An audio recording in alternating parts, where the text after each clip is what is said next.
John Dowl, and my co-host, the good doctor Rebertha Pope Matthews, could not be with us today. She is down in Norfolk at the historic Crispus Attucks Theater for a rededication and a grand reopening, if you will, honing her theater skills. So Google that when you get a chance and see what's going on, and we want to support her in her absence. I have with me Dr. Reggie Sharif, PhD from Radford. Sir, good to see you again. Nice to see you. Folks, I said good to see him again because several years ago he graced us with his presence on our radio show on WHAP in Hopewell, and we really enjoyed having you, and I'm glad you could be back with us. It's good to be back.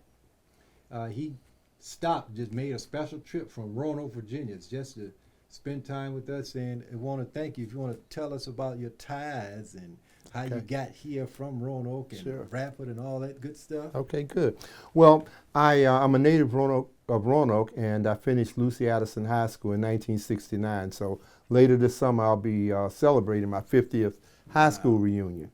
And I left Lucy Addison and came to Virginia State in the fall of 1969.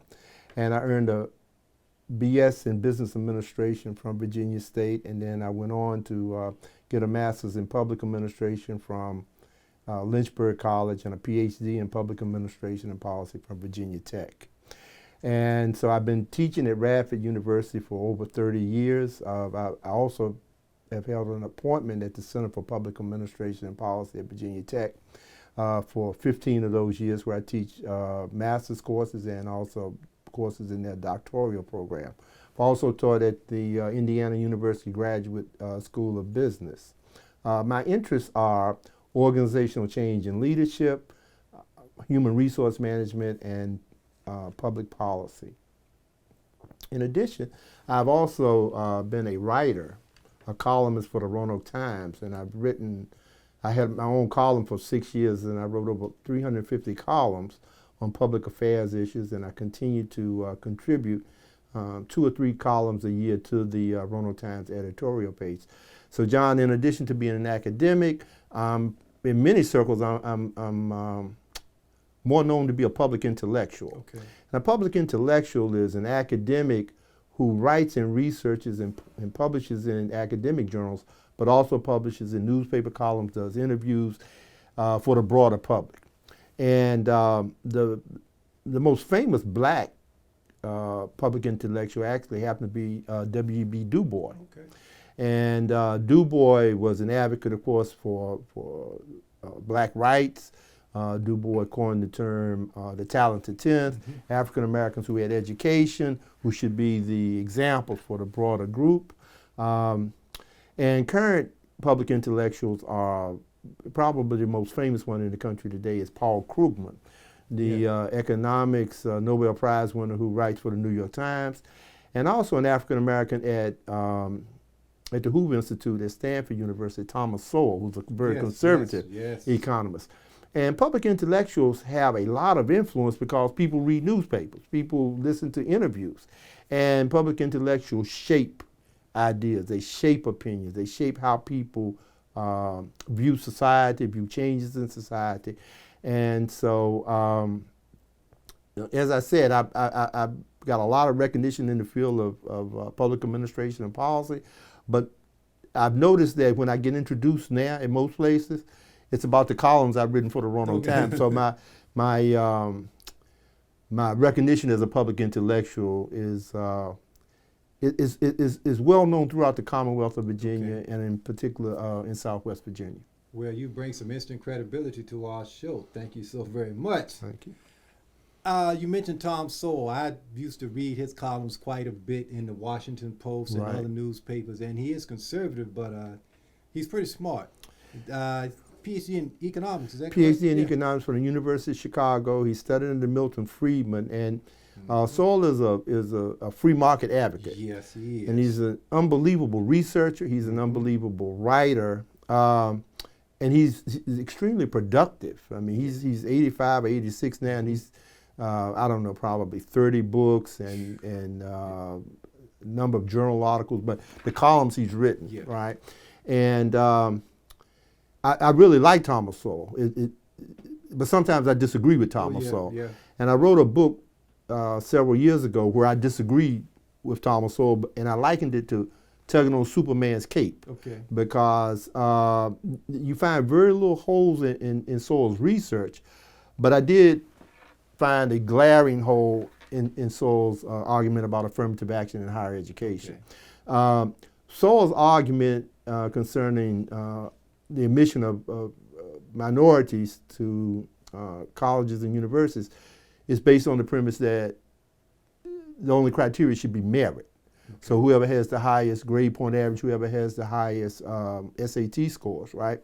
And he makes a very powerful argument, except that the college admissions based on merit is a myth. Yeah, because if you look at the Ivy League schools, right, Harvard, Yale, Princeton, 25% of the people that are admitted are legacy admissions. And that doesn't mean that they're that smart, right? And then if you look at NCAA admissions, right, the NCAA has a lower admission standard. Yes. Right? I've actually tutored students to go to prestigious football programs, right? So their admission standards are, under the old scoring, used to be an 820 and a C average, right? Those are not meritorious admissions, right? One of the things that Notre Dame, and there's a big controversy at Notre Dame now, is that they want a winning football team, but they won't lower their admissions. Won't lower their admission standards. Right. So they lose guys to Florida Yes. State and other schools, so the likelihood of them winning the national championship is remote. And so Sowell, when he makes this argument, and he says that affirmative action admissions displace deserving white students, he's right in one sense, but he overlooks the larger non-meritorious admissions to colleges and universities, legacy admissions and NCAA admissions. You know, you've got this scandal now about wealthy parents paying for students to go to school. Well, this did to Ivy League schools and top schools. Well, this is nothing new. Yeah. And so you can't ignore that and advance the argument that minority students, right, get in under less stringent criteria. Affirmative action admissions to higher education, the student qualifies. So say like to go to University of Virginia, you have to have a 1300 and a B average. Okay. Well, every student there has that. They actually have that. Oh. Now, some students may have a 1500 and an A average, but the students that are there, the minority students are there, they meet the criteria. Unlike legacy admissions, right, where students don't meet criteria, academic criteria, or NCAA admissions. Yeah. So let me briefly just talk about the Bakke case, and we can. I know about that. Okay. So in the 1978 Bakke case, the University of California, Davis had an admission policy to the medical school where they set aside 20 seats for minority students, right? And the U.S. Supreme Court said you could not have a strict set aside. Right. You could consider race as part of the admissions process. But also in Bakke, and it was never challenged, the dean of the medical school had 5 seats set aside for legacy admissions. Now, those kids could have been dumb as bricks, but they got in. Right. Right. The other thing about Bakke is Bakke was 30 years old when he applied to medical school. Now, I've got a daughter that's a pediatrician. You don't apply to medical school after 23 or 24, no, right? Don't. All right. So there were 12 schools that rejected him because of his age. He never challenged those. So the only group he felt like he could challenge were the minority students, right? And so I can't say I took Thomas Sowell to task because he's still Superman, but I certainly pulled on his cape. And I've never heard a response from him or anybody else because these are the facts. And most people reading that article like I did, that didn't come out. Right. And also know someone who was at West Coast at that time, and that person said he was a good test taker. Right. But he also had horrible bedside manner, so he should not have been a physician in the first place. Right. And those kinds of things never come to light. Well, they don't. One of the things that I didn't mention in my bibliography is that for 2 years recently, I served on an admissions panel at the Virginia Tech Carilion Medical School in Roanoke, right? And so they've got a system where the medical school doctors look at the clinical criteria, but they had social scientists like me to look at other criteria. Okay. And so we did interviews with students, and their main concern was, why was a student applying for medical school? And if it was primarily for money, right, then we graded them down. Okay. Right? And one of the things that the Virginia Tech Carillion Medical School does is to show students what the entering salaries are for different specialties. Okay. So anesthesiology is at the top. So if you're interviewing a student and he wants or she wants to be an anesthesiologist, right, you want to determine why they're interested in anesthesiology. And if they say, I'm just in it for the money, then they get lower ranking. Okay. Yeah. So it's a very inexact science. You know, you've got criteria you're trying to assess people by, but you can't determine. And people can game the test. People can game the interviews, and they can say all the right things. But generally, if people go into a specialty primarily for the money, they're not going to have good bedside manner. Quickly, before we go to our first break, you mentioned affirmative action. As far as colleges go, once you're in, everyone takes the same test. Right. If you and I are both in chemistry class, we have the same test, the same beaker, the same Bunsen burner, right, the same microscope as a person that got in on affirmative action, the person that got in on legacy, the person that got in under the NCAA exemption, the person that got in because they scored 1,600 and had a 4.2. So there's no affirmative action test. Once you get in, everyone takes the same test. Exactly. And have to meet the same standards. So I never understood that argument as, well, you taking a slot from a deserving white student. Well, who says that white student deserved to get in, or you're taking a slot from a deserving black student? Black students, right. Well, there isn't, but that's just the way, that's been the social myth. We were talking earlier about social myths.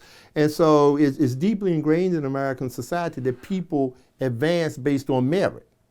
But we know there's always networks, they're what younger people call hookups. Yes. The legacy admissions are a great example of that. And so what students have to do is, when they get in, is to excel. Right.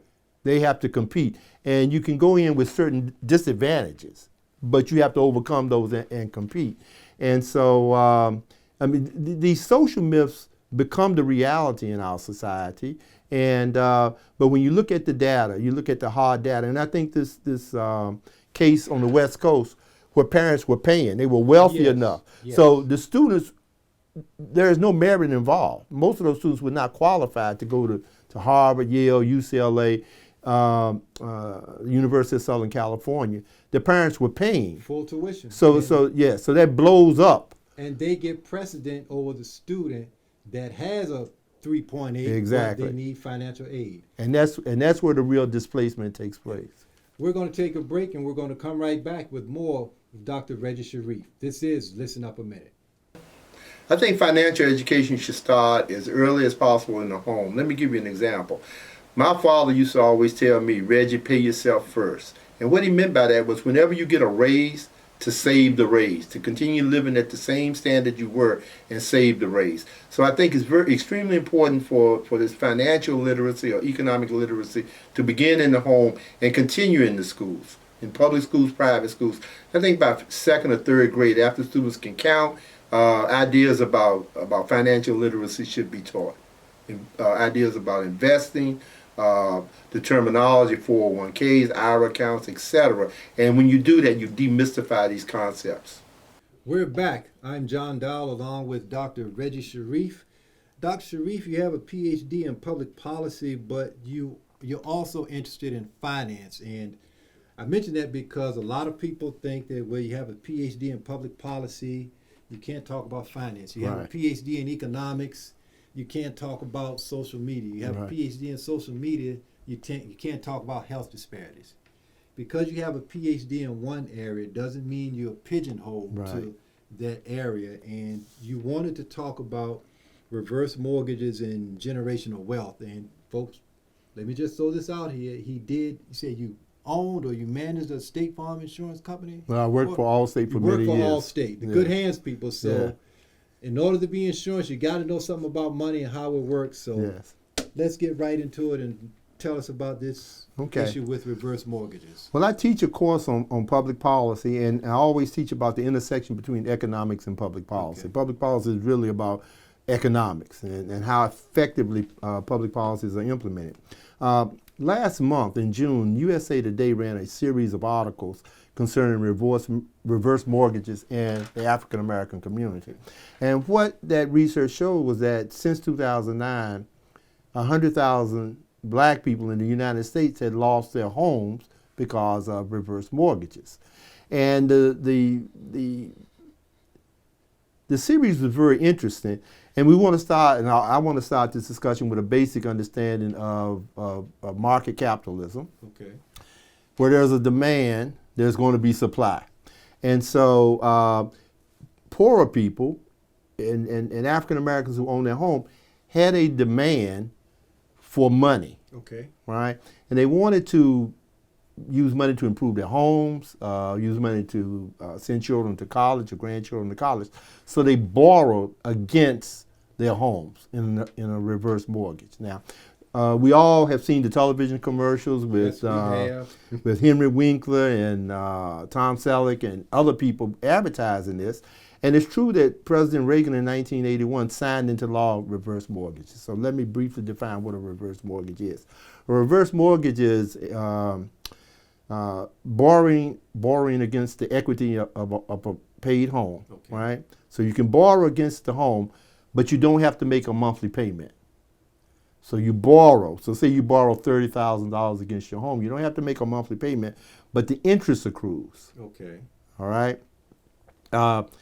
If the person dies or their heirs want, or they live and they want to pay the loan off, they have to pay the principal plus the accrued interest. Right? Reverse mortgages are usually for 7 years.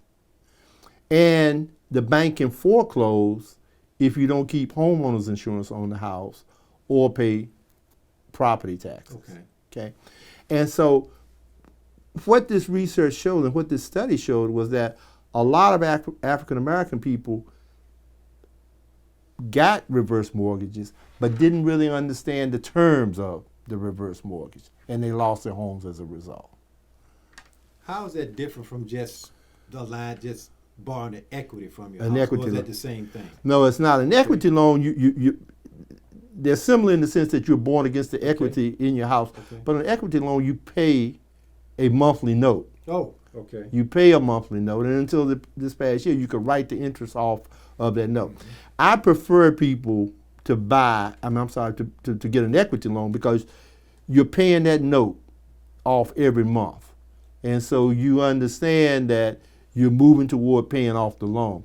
When you're not paying the note every month and the interest is accruing in a reverse mortgage, sometimes people think, well, I'll wait, but the cost of waiting is adding up. A lot of people in the USA Today research also lost their homes because they didn't keep homeowners insurance on their house, or they didn't pay the local personal property taxes, and then they got a foreclosure letter. And so, again, when you lose your home, there can be no transfer of the wealth in that home to the next generation, and that's called intergenerational wealth. As we speak, African Americans whites have 13 times more wealth. Not necessarily cash on hand. Not cash on hand, wealth. And wealth is defined as assets minus liabilities. So 13 times as much, the median white person in America has 13 times as much wealth as the median black. And of course there are historically racially discriminatory reasons for this, but there are other reasons concerning this loss of property that make that number spike even higher. Why are these programs being pushed, specifically reverse, if it really doesn't benefit? Or it sounds like somebody wasn't explaining this to our grandparents, uncles, whomever. Okay, you can take this as worth more. No, you don't have to pay it back. Well, there's been a lot of false and deceptive advertising. Okay. The Consumer Financial Protection Bureau has fined banks for false and deceptive advertising that says, for example, you can't lose your home, this is no risk, etc. Right? Also, there was a lot of predatory lending. In other words, the USA Today report shows that mortgage brokers would go through poorer black neighborhoods, knocking on doors and soliciting people and giving false information. And so a lot of that has been curbed, but there's a general lack of economic literacy, not only in the black community, but in the broader community about these financial instruments. When you say financial literacy, we used to have a lot of programs at the church I attend and just in the community period, and a lot of it centered on how to manage credit cards, owning a home, the advantages of owning a home, a little bit about investing, not enough, and basic checking and savings. And I would like to see a lot of people get away from the checking and saving because of course you need to know that. You should have a checking and or savings account. But what about the investing and how we can build, in addition to our homes, how we can build some wealth, not only to pass on, but to have so we can enjoy it while we're here. Well, one of the greatest investments is your home. Generally, homes appreciate 3 to 5% annually. Okay. And so if you would compare that with the stock market or anything else, that's a pretty good rate of return. Yeah. So you're building equity in your home. Of course, people should have 401ks on their jobs or IRA accounts that build wealth. Investments in the stock market. We have to understand more about the market. Let me give you an example. Right now, interest rates are very low. Yes. The president wants the Federal Reserve to keep interest rates low to stimulate borrowing and economic activity.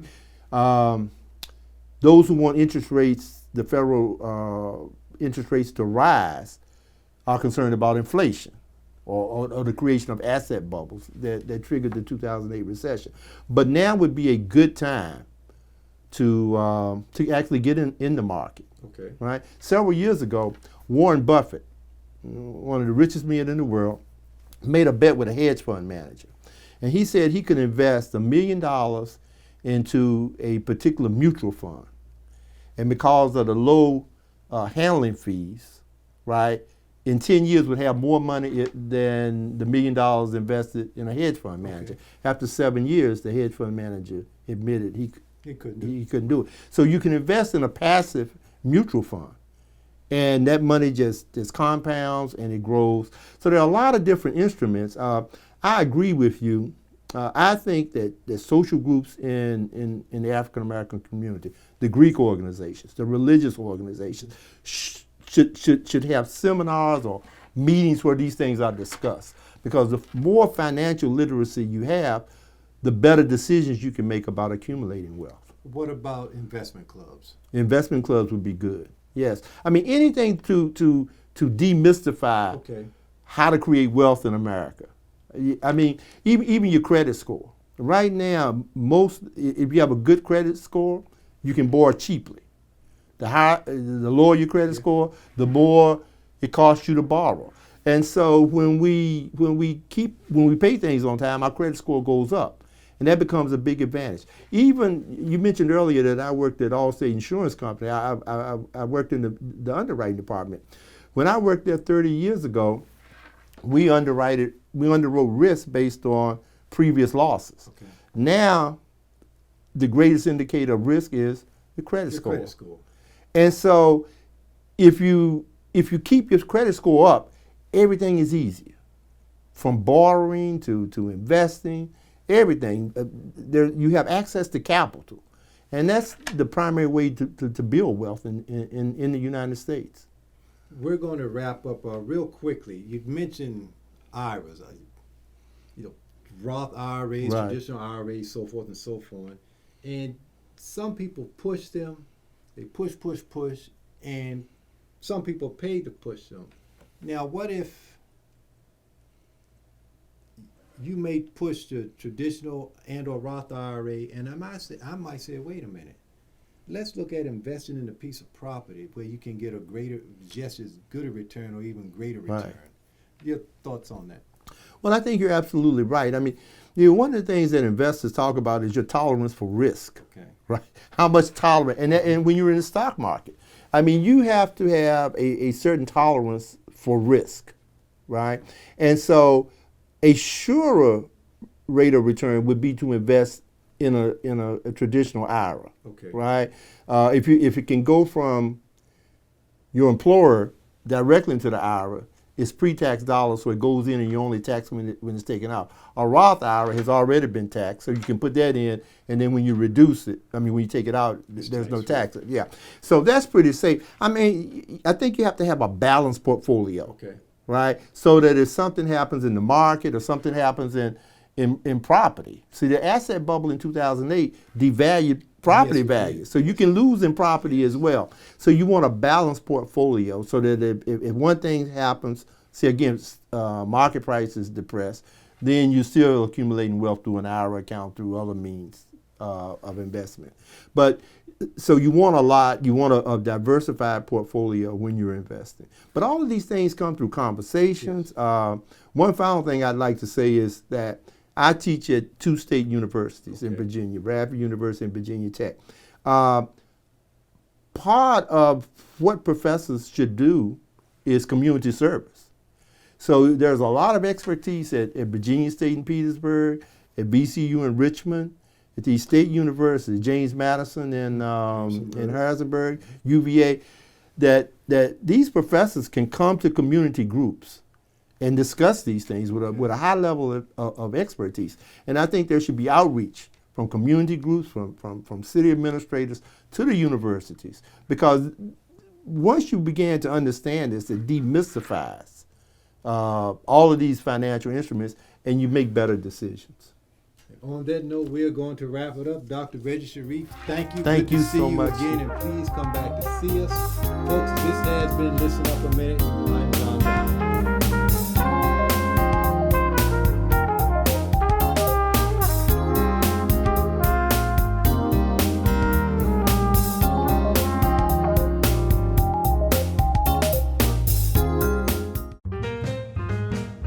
I pledge to be the change I want to see in my community.